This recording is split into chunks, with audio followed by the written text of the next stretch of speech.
4:47 a.m. Mojave Air Space Port, California high desert. The temperature had dropped to 31 degrees Fahrenheit. Stars were still visible across the high desert sky. The sun would not rise for another 90 minutes. Inside Hangar 7, 17 crates sat on pallets near the loading dock. Each crate bore a manifest number. Each manifest number corresponded to a legitimate auction lot. Each auction lot had cleared a Department of Defense demilitarization certificate dated within the previous 90 days. On paper, it was routine. At 4:48 a.m., Special Agent David Harker of the Naval Criminal Investigative Service gave a single-hand signal. Simultaneously, 9 federal vehicles moved from 4 different staging positions. CBP tactical teams took the east and west hangar doors. NCIS agents took the main office and the inventory warehouse.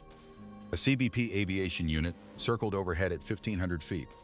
The operation hit 3 hangars, 2 Long Beach container yards, and a private residence in Newport Beach within the same 4-minute window.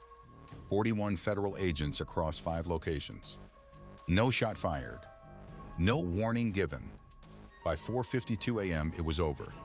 What they found inside those 17 crates contradicted every certified manifest, every compliance document, every DoD demilitarization stamp. 340 active inventory F-35 Lightning II components. Actuators, target acquisition modules, ejection seat electronics. Parts still on active maintenance contracts. Parts that, according to Lockheed Martin records, were installed on aircraft flying out of Fallon Naval Air Station as recently as April of this year. Parts that had been routed in transit toward Iran. Retention caught point. Hook resolution tees. Sky Heritage Aviation Acquisitions had operated out of Mojave Air Space Port for 23 years. From the outside, it was what it claimed to be: a specialty auction house for decommissioned military aviation parts. Certified DoD demilitarization vendor. Government-approved disposal contractor. $4.2 million in annual revenue. Quarterly auctions filmed and broadcast to aviation enthusiasts, collectors, museum curators, and foreign carriers legally entitled to buy surplus hardware. The auctions were professional events. Lot catalogs printed on heavy stock. Online bidding platforms maintained with real IT infrastructure. Buyers flew in from across the country and, for significant lots, from abroad. Sky Heritage had an established reputation in decommissioned military aviation hardware. When aviation press mentioned specialty disposal contractors, Sky Heritage appeared without controversy. In 2024, History Channel featured the company in a documentary on responsible military hardware disposal. The founder, Richard Callaway, 58, stood in front of rows of decommissioned engine housings and explained the compliance process in measured language. He described the DoD certifications process. He mentioned the audits. He spoke about keeping military technology out of unauthorized hands. He looked like someone's grandfather. He was also running a 19-month pipeline moving active F-35 components to Iranian reverse engineering programs. The mechanism was precise. It had to be. Sky Heritage auctions were real. The compliance documentation was real. Most of what moved through those hangars was exactly what it appeared to be. Decommissioned hardware, stripped of classified systems, legally saleable to approved buyers. Callaway had spent 23 years building credibility that made the cover functionally invisible. The company filed on time, cooperated with auditors, and passed every review it faced. Every review until the one that mattered. The exploit lived in a single procedural gap: inventory code matching. Decommissioned F-35 subcomponents and their active service equivalents share base model designations. An actuator that has been demilitarized and an actuator still flying on a VFA 101 aircraft carry nearly identical catalog numbers, differentiated only by a status suffix appended in internal inventory records to indicate service classification. The public-facing auction catalog displayed the base model number. The status suffix appeared only in internal documentation that Sky Heritage managed, maintained, and controlled without external access. A buyer reviewing Lot 47 Alpha would see F-35 actuator assembly, DeMille certified, condition good, quantity 3. They would not see the suffix that indicated those 3 units had never been demilitarized at all. Callaway had spent 2 years identifying the right partners before the scheme began. The men he found were Kyle Drummond, 34, and Marcus Webb, 41, both employed at a Lockheed Martin subcontractor facility outside Palmdale, California. Drummond managed parts inventory for a regional staging warehouse. Webb handled compliance documentation for the same facility. Together, they had access to both the physical components and the paperwork that controlled what happened to them. Between January of last year and June of this year, Drummond and Webb executed the substitution pattern 340 times. Active components came out of the Palmdale warehouse, replaced by demilitarized equivalents, sourced through a parallel channel Callaway maintained. The demilitarized parts went where the active parts were supposed to go. Legitimate disposal, legitimate buyers, legitimate destinations. The active parts entered Sky Heritage inventory under DEML certified codes. Then they went to auction. A network of shell buyers operating through an entity registered in Dubai as Gulf Aerospace Consulting Group won those lots across 7 separate auction dates over 19 months, 47 individual lots. The public buyer records listed each winning bid as international commercial buyer, a standard, legally permissible designation available to any foreign purchaser compliant with export licensing requirements. Gulf Aerospace Consulting Group held the necessary registrations. From Dubai, the components moved to a freight intermediary in Oman. From Oman, sea freight to Bandar Abbas. What happened after Bandar Abbas was not immediately visible to anyone in the United States. Retention can't point. 4 stakes bend. In March of this year, Defense Intelligence Agency satellite analysts processing imagery over Isfahan, Iran, flagged an anomaly at a facility associated with Iranian defense research programs. Visible in open-air staging areas typically used for examination of foreign hardware. Components consistent with F-35 subassemblies. 14 distinct items identifiable with moderate confidence by profile signature and mounting pattern. Evidence of active disassembly work. Documentation of the work visible in photographs of the staging area. The imagery reached the DIA's counter-proliferation section within 48 hours of capture. Analysts cross-referenced with active inventory loss reports and found nothing. No declared losses. No theft reports. No maintenance incidents that would account for active components being outside Lockheed's supply chain. The components in Isfahan had not been stolen in any conventional sense. They had been purchased legitimately through a certified government contractor with proper export compliance on file. The DIA referral reached NCIS counter-proliferation units in late March. By that point, a separate thread had been building for 5 months. A thread that started with a 28-year-old inventory administrator who had been in her job for 14 months and who, on a Tuesday afternoon in late October of last year, read one field on one internal record and wrote a blue pen circle around a status suffix. Maya Chen had not been hired to find supply chain fraud. She had been hired to manage compliance paperwork. Her onboarding had covered the DD certification requirements, the proper documentation formats, and the internal inventory filing system that Sky Heritage used to track its auction lots from acquisition through sale. She was thorough and organized, which made her good at the job. She was also trained in what the status suffix codes meant, because the training covered the full coding system even though, in practice, all the suffixes she was supposed to encounter in her role indicated demilitarized status. The NCIS counter-proliferation audit arrived on October 29th of last year. Routine review. 2 agents. A document request list covering a sample of recent auction lots. Callaway met the team at the front entrance with a pre-assembled documentation folder and a tray of coffee. Chen was not initially involved. She was asked to pull the documentation for one specific lot that the audit team had selected as a spot check item, an actuator assembly listed in their request by its catalog base number. Chen accessed the internal inventory file, pulled the record, and noted the status suffix on the line item. She had been trained to identify status suffixes. The one on that record was not the one it was supposed to be. She had seen minor discrepancies before. Timing lags between Lockheed's documentation and Sky Heritage internal records, notations on parts that had been redesignated during the administrative process. She had flagged those to her supervisor. Each time, the supervisor had explained the discrepancy as an administrative lag in DoD designation updates. Each time, the supervisor's explanation had been documented. Each time, the discrepancy had been closed without external verification.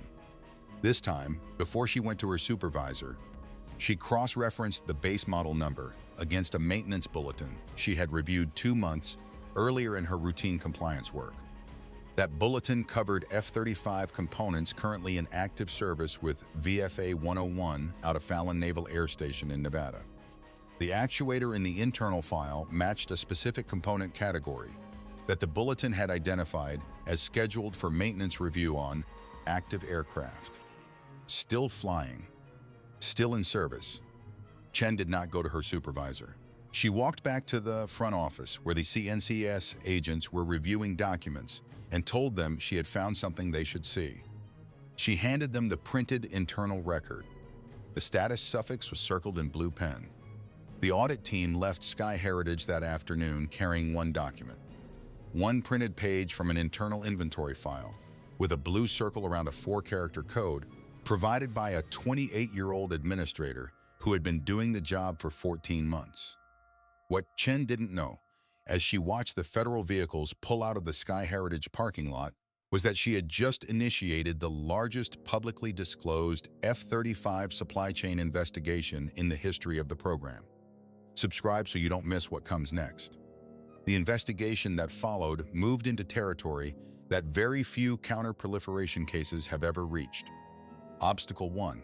NCIS had a single document and a preliminary concern, but pulling Sky Heritage full inventory records through a formal subpoena would appear in Callaway's legal correspondence.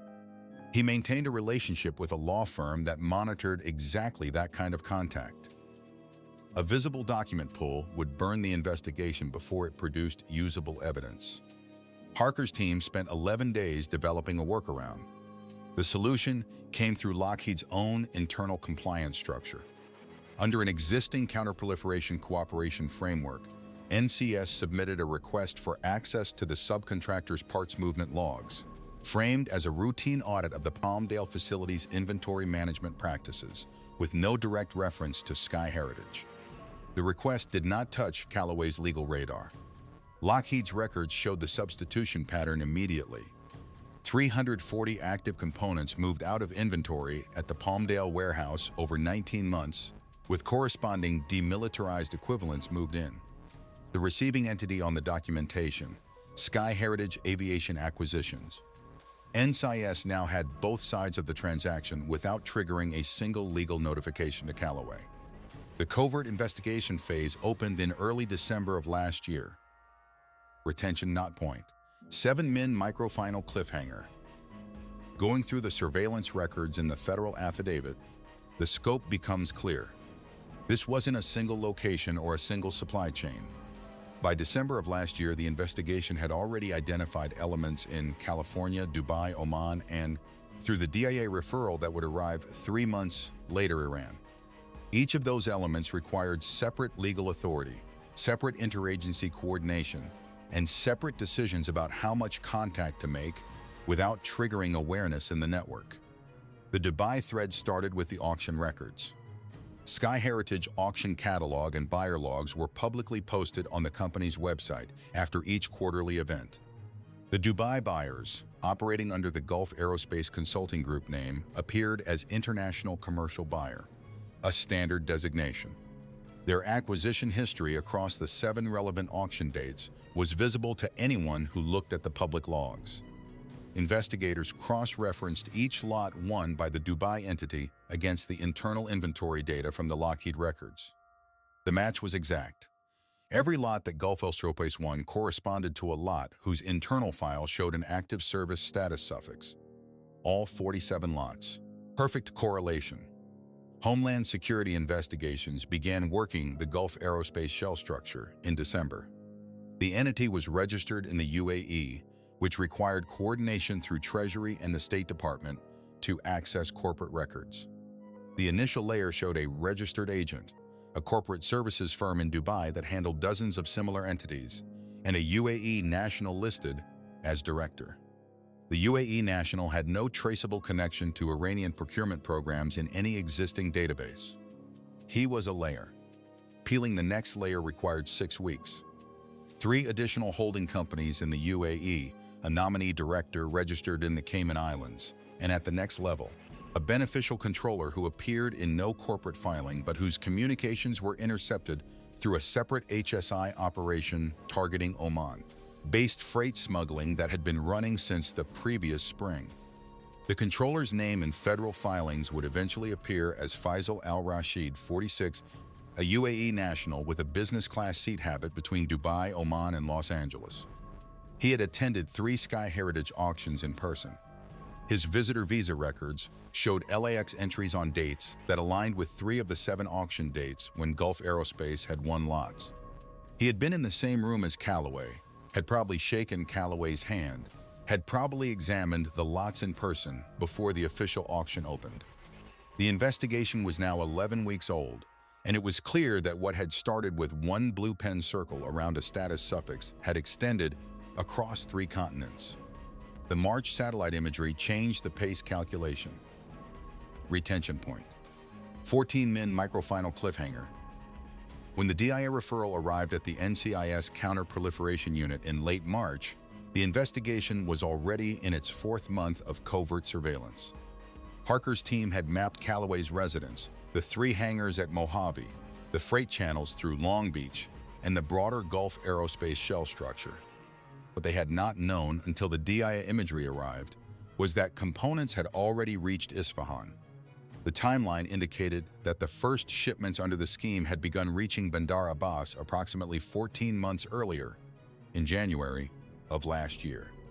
The most recent shipment through the Oman Channel had cleared 6 weeks before the DIA imagery was captured in March.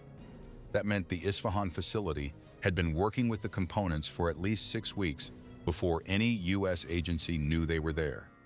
The Joint Operations Cell established at NCS's Virginia facility in late March faced a direct strategic trade-off. Every additional week of investigation added detail to the network picture.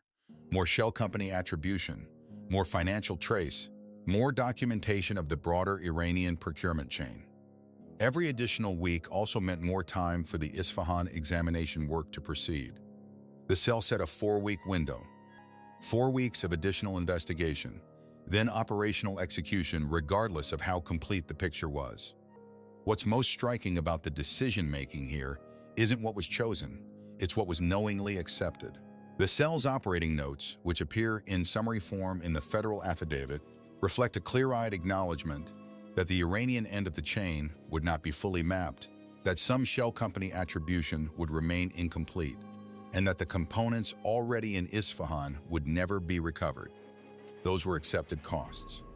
The question being optimized was not can we get everything, but what can we stop from here?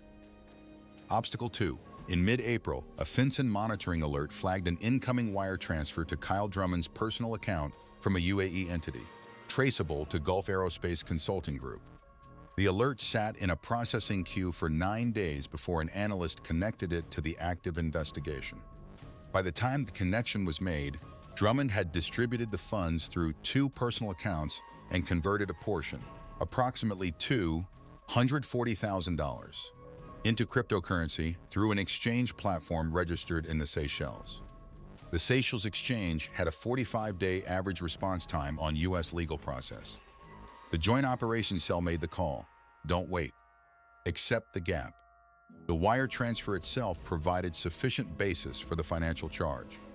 The crypto conversion would be listed as unrecovered assets in the indictment and pursued through parallel financial intelligence channels after the arrests. $240,000 in Drummond's converted cryptocurrency has not been recovered. It remains outstanding. Here's what matters about that decision. It was correct. Extending the operational window by 6 weeks to complete the financial trace would have allowed another cycle of examination work to proceed in Isfahan. The trade was an incomplete financial record for faster interruption of the physical supply chain. given that the components were already there, given that the harm to classified F-35 program integrity was already accumulating in real time, accepting a partial evidentiary gap was the only defensible choice. Would you have made the same call? Or held for the complete paper trail and accepted what 6 more weeks meant for the parts in Isfahan? The month of May was consolidation. Harker's team had mapped 5 target locations, 3 Mojave hangars, 2 Long Beach container yards leased by a Gulf Aerospace freight partner. Callaway's Newport Beach residence showed wire transfer activity, 4 offshore accounts totaling $3.1 million over 19 months, structured in amounts designed to avoid standard reporting thresholds. Webb's finances showed a similar pattern, $840,000 distributed across 18 months through 3 accounts. Al-Rashid's travel records showed a June booking, a flight from Dubai to Los Angeles scheduled for June 9th, return flight, June 14th. He was already in the country. Retention comp point, 21-min micro-final cliffhanger. The Joint Operations Cell moved the raid date up by 72 hours. On the evening of June 10th, NCIS and CBP tactical teams staged at 2 locations, Edwards Air Force Base and a CBP facility near the port of Long Beach. The Newport Beach residence team staged from a location in Costa Mesa. 41 agents across 5 target locations. The operation carried the internal designation Task Force Blackline. Harker received a call at 11:47 p.m. Al-Rashid had changed his departure flight. His original booking was for a 6 p.m. flight on June 13th, still 48 hours away. His new booking was for a 6:15 a.m. flight on June 11th, 15 hours from now. The reason was unknown. The implication was direct. If Al-Rashid made that flight, he was gone. UAE nationals charged with federal sanctions violations face an extradition process that typically runs 12 to 18 months and carries significant uncertainty regarding outcome. Harker had 44 minutes of flight gate time between when Al-Rashid would reach the departure area and when boarding would begin. The operation moved to immediate go at midnight. At 12:38 a.m. on June 11th, Harker confirmed status from all 5 tactical elements. All positions held. Weather clear and cold, 29 degrees Fahrenheit at Mojave, 44 at Newport Beach. No indicators of compromised operational security. No observed changes at any target location. Satellite surveillance confirmed Al-Rashid's vehicle still parked at his hotel in El Segundo, 14 minutes from the LAX International Terminal. At 4:47 a.m., Harker gave the signal. Hangar 1, Hangar 4, Hangar 7. NCIS and CBP tactical teams entered all 3 facilities simultaneously from coordinated positions. 2 workers at Hangar 1's loading dock were detained without incident.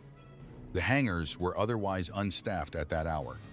At Hangar 7, the 17 crates sat exactly where satellite imaging had tracked them for the previous 72 hours. A CBP export documentation team moved in directly behind the tactical elements, beginning the process of cataloging and photographing each crate before any item was touched. The cataloging process alone would take 11 hours. At the Long Beach container yards, CBP trade enforcement agents executed search warrants on 2 yard sections leased to a logistics company operating as a Gulf Aerospace freight partner. 22 additional containers in various stages of export staging. 3 held components consistent with aviation hardware. The documentation examination for those containers was ongoing when the federal charges were filed later that day. At the Newport Beach residence, agents knocked and announced at 4:49 a.m. Callaway opened the door within 90 seconds. He was in pajamas. His attorneys would later characterize this as a cooperative gesture. Federal agents noted in their affidavit that he opened the door before they had finished announcing themselves, before they had issued any instruction to open the door. The implication in that phrasing was never fully examined in public filings. Whether Callaway had received a tip in the hours before the raid or simply hadn't slept was a question the investigation examined without resolution. No evidence of a tip was found. The question remains. Callaway was transported without incident. He said nothing during transport. He requested counsel immediately upon arrival at the processing facility. He has not spoken publicly since. At LAX, a CBP officer reached Al-Rashid at the departure gate for the 6:15 a.m. flight at 5:31 a.m. Al-Rashid was seated in the business class waiting area with his boarding pass in hand. He was 44 minutes from the beginning of the boarding sequence. The officer identified himself and asked Al-Rashid to accompany him for a matter requiring his attention before departure. Al-Rashid stood up, looked at the officer, and said, "In English, I want to speak with my lawyer." His lawyer was in Dubai. The flight he intended to board was at the gate immediately to his left. He did not board. Drummond was arrested at his Palmdale residence at 4:49 a.m. Agents reported that the interior lights in the house activated approximately 1 minute before they approached the door. They noted the detail in their report and proceeded with the arrest regardless. Drummond was transported without incident. Webb was arrested at his Lancaster apartment at 4:53 a.m. He cooperated fully. His attorney, reached within 2 hours, indicated that Webb was prepared to discuss cooperation. 2 additional defendants, identified in the federal complaint as logistics coordinators for Gulf Aerospace California freight operations, were arrested at separate residences in the greater Los Angeles area by 5:15 a.m. 9 defendants in custody by 5:31 a.m. The cryptocurrency freeze had been executed simultaneously. Court-sealed freeze orders served to the exchange platforms holding the relevant wallets the previous evening, activated at 4:47 a.m. $7.4 million, the largest identifiable portion of the scheme's proceeds, locked within the same operational window as the physical arrests. There's a line in the federal complaint that reads almost like fiction. The status suffix that was the only marker separating a legally saleable part from an Iran-bound component was 4 characters. 4 characters appended to a catalog number, visible only in Sky Heritage internal system. 23 years of audits. 9 separate DoD compliance submissions covering the period when the substitution scheme operated. All 9 passed review. The 10th review was the one that brought Chen into the process. Put yourself in her position for a moment. October 29th, a routine request to pull documentation on a spot check item. An actuator she had probably seen a dozen variants of before. A status suffix that caught her attention for a reason that wasn't immediately clear. A maintenance bulletin she had reviewed months earlier, knowledge accumulated from 14 months on the job. She had 3 options. Pass the record to the audit team as requested without comment, flag it to her supervisor through the established channel, or do what she did. The third option was harder. It bypassed the established process and assumed her read of the status suffix was correct when every prior experience had offered explanations for discrepancies. It meant walking to 2 federal agents in her first face-to-face audit interaction and saying she thought something was wrong. She made that call in under an hour. Retention, 26-min engagement hook plus final. Federal charges filed June 11th named 9 defendants. Richard Callaway, 4 counts. Conspiracy to violate the Arms Export Control Act. Smuggling military technology to a designated foreign adversary. Money laundering. False statements on export documentation. Maximum exposure across all 4 counts exceeds 40 years. Drummond and Webb, 3 counts each. Conspiracy, theft of government property, smuggling. Federal reporting indicated that plea discussions had begun within 72 hours of their arrests. In cases of this structure, that timeline almost always indicates active cooperation negotiations. Al-Rashid, 2 counts. Conspiracy and violation of the International Emergency Economic Powers Act, the statute governing sanctions violations against Iran. His attorney issued a 2-sentence statement declining comment. The 4 remaining defendants faced varying charges related to logistics fraud and conspiracy, with maximum exposure in the range of 10 to 20 years per individual, depending on the specific counts. The Pentagon statement, released June 12th, described the operation as the largest publicly disclosed F-35 supply chain breach to date. Defense officials declined to characterize the operational impact on VFA 101 or on broader F-35 readiness, citing classification. 340 components removed from active maintenance cycles, require replacement, testing, and recertification. The timeline for returning affected systems to full operational status was not disclosed. The Defense Department's Office of Inspector General opened a formal review on June 11th, the same day the charges were filed. The review's scope includes the compliance framework that allowed Sky Heritage to self-certify its inventory designations for 23 years without independent external validation of the internal status suffix field. 9 compliance submissions, 9 review cycles. None of them required access to the specific field that made the scheme visible. Here's the assessment that will draw disagreement. The compliance architecture that permitted this is at least as responsible for what happened as Callaway. A sophisticated operator exploiting a gap that has always been exploitable is not surprising. The more important question is why GAGAB existed, why a single source, self-certified designation system was considered adequate for a vendor handling active F-35 subcomponents. Post-incident policy reviews will fix the specific gap.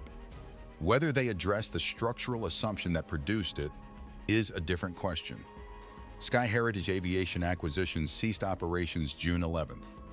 23 employees who had no involvement in the scheme found their employment terminated the same day. Their severance situation, as of June 14th, has not been publicly addressed. The shell network behind Gulf Aerospace Consulting Group remains partially traced. The Cayman Islands beneficial ownership layer, the deepest structure HSI was able to map before the operational window closed, has not been attributed to named individuals in any public filing. Whether that structure connects to a broader Iranian defense procurement operation or was purpose-built for this specific scheme is unresolved. The Dubai trading infrastructure is not dismantled. Entities registered under UAE commercial law can be dissolved and reconstituted within days. Whether the individuals who operated through those entities have already established alternative structures is unknown. Comment below. Do you think this was a standalone operation? Or was there a parallel channel running somewhere in the same procurement network? The components in Isfahan are not coming back. They arrived. Work began. The March satellite imagery confirmed that at least some disassembly examination had already been completed before any charge was filed. The classified assessment of what Iranian engineers extracted from those components during the months between arrival and seizure is not public. It may not become public. One more open question. The Oman freight intermediary that moved components from Dubai to Bandar Abbas appears in the investigation's records as an entity under review. No charges have been filed against the principals of that entity.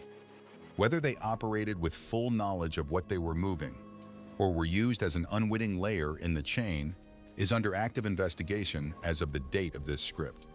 340 components. $7.4 million in cryptocurrency frozen. 9 defendants in custody. $240,000 still unrecovered. 1 Dubai freight infrastructure still intact.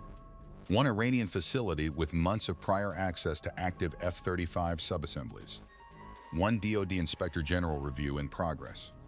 And 1 28-year-old inventory administrator who read a status suffix in late October of last year and made the right call on the first try. The network is interrupted. Whether it is dismantled in any lasting sense will be answered by what comes next. The plea negotiations, the cooperation agreements, the shell company attribution, the Inspector General's findings. This channel follows cases through their full legal life cycle. Subscribe and you will not miss what that looks like from here.